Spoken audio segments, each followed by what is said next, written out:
Assalamualaikum warahmatullahi wabarakatuh. Yang terhormat Ibu Fairuz Rahma selaku dosen mata kuliah Bahasa Indonesia untuk Komunikasi Ilmiah beserta rekan-rekan mahasiswa yang kami banggakan. Senang sekali rasanya kali ini kami dapat berkesempatan membahas sebuah topik yang sangat relevan dengan kehidupan kita di era digital saat ini, yaitu pemanfaatan chatbot untuk layanan universitas. Oke, kita mungkin pernah membutuhkan informasi dari kampus secara mendadak, tetapi layanannya itu sudah tutup atau mungkin responsnya lama. Nah, kajian literatur yang kami presentasikan ini akan membahas mengenai bagaimana chatbot bisa menjadi asisten virtual yang tersedia selama 24 jam di lingkungan universitas. Pada kesempatan ini, izinkan kami dari kelompok TEMPES, yaitu kelompok 5, untuk memperkenalkan diri. Saya, Naila Najujahana Uma dengan NIM 235233183 bersama rekan-rekan saya, yaitu Rifa Ayat Sarahani dengan NIM 235233162 dan Ervina Safitri dengan NIM 235233192. Selanjutnya, saya akan memaparkan bagian pertama dari kajian kami, yaitu pendahuluan yang menelatar belakangi penelitian ini. Oke, coba bayangkan kita membutuhkan informasi penting tentang jadwal kuliah atau prosedur administrasi, atau kita membutuhkan surat-surat dari kampus di luar jam kerja. Tentu saja hal tersebut menjadi sangat sulit karena banyak layanan kampus yang masih manual dan terbatas jam operasionalnya. Bahkan di beberapa universitas, informasi masih bergantung pada papan pengumuman atau harus datang langsung ke kampus. Inilah yang kemudian mendorong perlunya digitalisasi untuk menciptakan layanan akademik yang lebih cepat dan efisien. Nah, apa sih solusinya? Solusi yang paling menjanjikan untuk masalah ini adalah chatbot. Teknologi chatbot ini hadir sebagai layanan yang bisa diakses selama 24 jam non-stop dan mampu memberikan respons secara instan. Dari penerapan chatbot di beberapa universitas seperti Universitas Pancamarga di Probolinggo, hasilnya itu sangat positif. Mayoritas pengguna itu merasa sangat terbantu karena tidak lagi perlu menunggu atau bergantung pada staf untuk mendapatkan informasi gitu. Namun ada sebuah tantangan besar, yaitu belum banyak kajian yang secara spesifik membahas model chatbot seperti apa yang paling efektif dan sesuai untuk kebutuhan di lingkungan universitas. Oke, oleh karena itu, tujuan utama kajian ini adalah untuk menelaah secara mendalam berbagai aspek penting, mulai dari metode pengembangannya, media atau platform yang digunakan, jenis layanan apa yang cocok untuk diotomatisasi, serta tantangan dalam pengimplementasian chatbotnya. Nah, selanjutnya saya akan menjelaskan bagaimana proses kami dalam menyusun kajian ini. Jenis penelitian yang kami gunakan adalah kajian literatur atau literatur review. Kami tidak melakukan eksperimen langsung, tapi menelaah berbagai sumber yang relevan, terpercaya, dan sudah dipublikasikan. Sumber pencarian kami berasal dari Google Scholar, yaitu platform yang menyediakan berbagai jurnal ilmiah, artikel penelitian, dan publikasi akademik dari berbagai belahan dunia. Dari sana kami mulai menyusun daftar literatur yang akan kami tinjau. Proses pencarian dilakukan selama 31 hari dari tanggal 10 Juni hingga 10 Juli tahun 2025. Selama periode itu, kami mencari menggunakan kata kunci yang spesifik dan relevan dengan topik chatbot dan layanan universitas.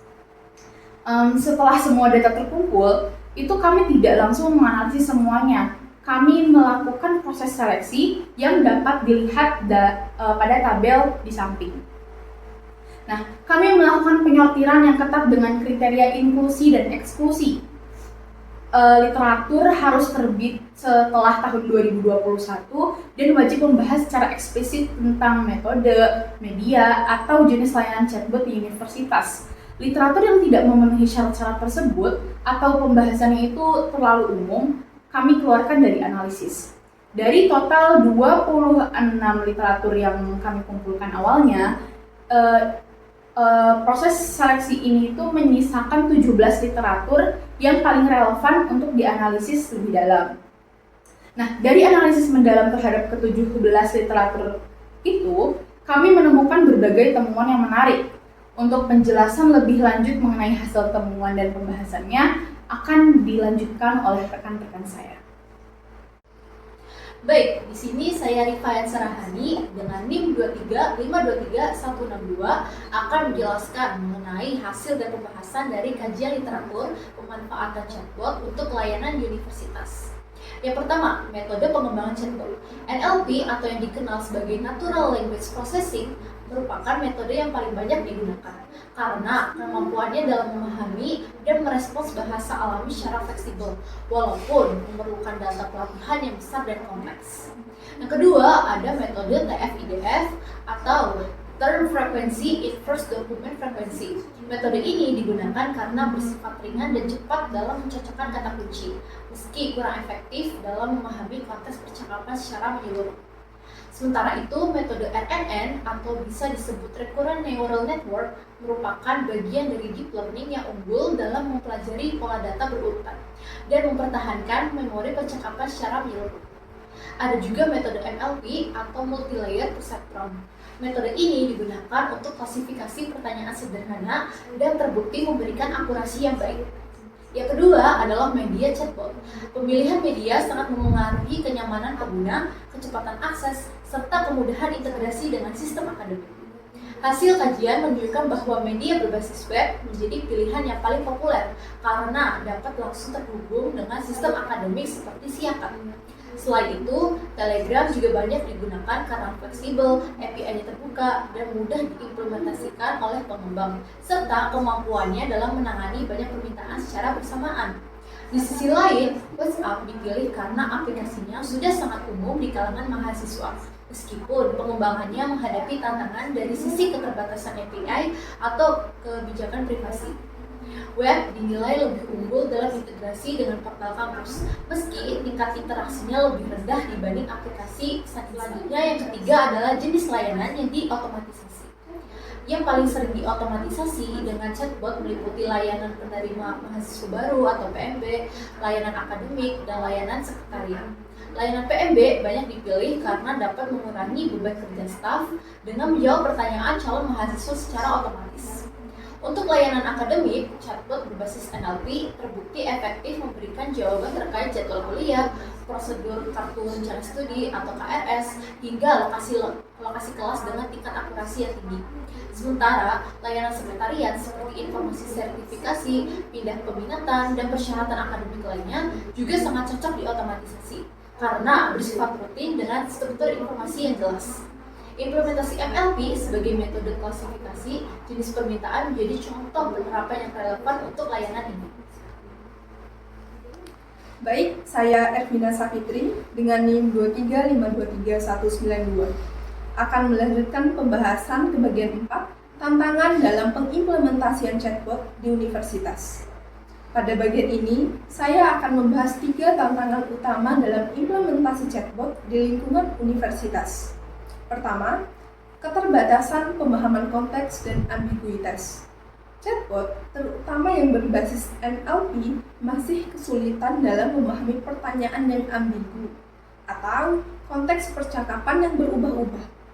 Akibatnya, jawaban yang diberikan seringkali tidak relevan sehingga tidak memuaskan bagi pengguna. Hal ini terjadi karena chatbot belum mampu menangkap makna konteks atau perubahan topik dan satu percakapan. Kedua, integrasi dengan sistem informasi akademik. Idealnya, chatbot bisa langsung terhubung dengan sistem informasi akademik atau Siakat. Tapi pada praktiknya, banyak sistem masih berjalan terpisah sehingga data harus diperbarui secara manual, yang memperlambat respons dan mengurangi keakuratan informasi. Ketiga, keberlanjutan dan pemeliharaan fungsi chatbot. Chatbot perlu terus dilatih ulang dan diperbarui datanya. Tanpa pemeliharaan yang rutin, performa chatbot bisa menurun drastis dan tidak lagi relevan dengan kebutuhan pengguna. Kesimpulan, Berdasarkan hasil pembahasan yang telah diuraikan sebelumnya, dapat disimpulkan bahwa NLP adalah metode yang paling banyak digunakan dalam pengembangan chatbot universitas karena fleksibel dan tidak terlalu berat dari sisi infrastruktur jika dibandingkan dengan metode seperti RNN. Platform berbasis web menjadi pilihan utama karena mudah diakses, mudah diintegrasikan dengan sistem akademik, dan bisa disesuaikan dengan kebutuhan kampus. Jenis layanan yang paling cocok untuk diotomatisasi dengan chatbot adalah layanan PMB dan akademik karena pertanyaannya bersifat runtut dan terstruktur. Namun, ada 3 tantangan utama yaitu pemahaman konteks, integrasi sistem akademik, dan pemeliharaan chatbot yang harus dilakukan secara berkala. Maka dari itu, kombinasi antara metode NLP dan platform web dinilai sebagai pendekatan yang paling efektif. Tentunya, pemilihan metode dan media harus disesuaikan dengan jenis layanan dan karakteristik pengguna agar chatbot benar-benar bisa memberikan manfaat optimal bagi layanan informasi di lingkungan universitas. Baik, terima kasih banyak kepada rekan-rekan saya yaitu Rifa dan juga Ervina yang telah memaparkan materinya. Kami mengucapkan terima kasih sudah diberikan kesempatan untuk memaparkan topik ini. Semoga apa yang disampaikan bermanfaat dan menambah wawasan. Mohon maaf jika terdapat kesalahan. Terima kasih. Wassalamualaikum warahmatullahi wabarakatuh.